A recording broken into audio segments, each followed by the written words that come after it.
Hi friends जोहार आपण मन के सबके मोर मिनी ब्लॉग के स्वागत करुछे। तो आज हो फ्रेंड्स गुरुवार आओ कि नहीं एटा देखुन बेदी बेदी सबू पका सरी गलान आमर बिहाघर और ना गाँ भी पिला बुहासेन रो लेखा सरी गलान। तो चलुन काना काना घर सजा केंता हेचे टिके देखमा।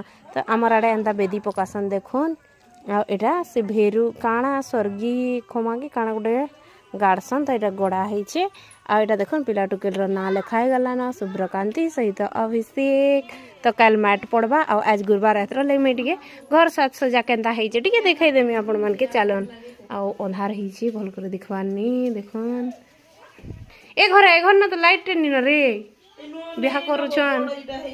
आज देखुन एंता घर द्वार एटा सजा होचे भीतर के ढुकले पूरा बिहाघर बिहाघर भाई लागला ना नहीं। चलन टिके देखमा आ कल ठानु स्टार्ट हो जावा बिहाघर। देखुन देखुन दिन पले आसी ना आम आसी शनिवार दिन देखुन कल शुक्रवार दिन मैट पड़वा आ शनिवार दिन बरात हेबा। तो यहाँ घर द्वार एंता दिशे पूरा देखले औषध लागसी कि बिहाघर टिके देखुन आदि।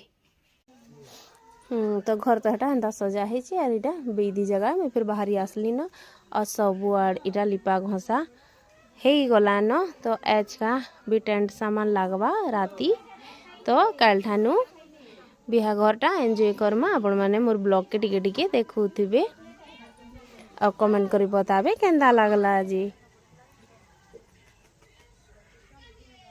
तो चलुन इनो एंड करूछे फ्रेंड्स आपण माने बताबे आपण मन कर आड़े केंदा बेदी पकासन जे हमर आड़े तो एंता पकासन। अब भल लागबा बोले कि नहीं चैनल के लाइक शेयर और सब्सक्राइब करवाटा नहीं भूल बेटा। बाय बाय कथा मन नेक्स्ट कलर ब्लॉग थी।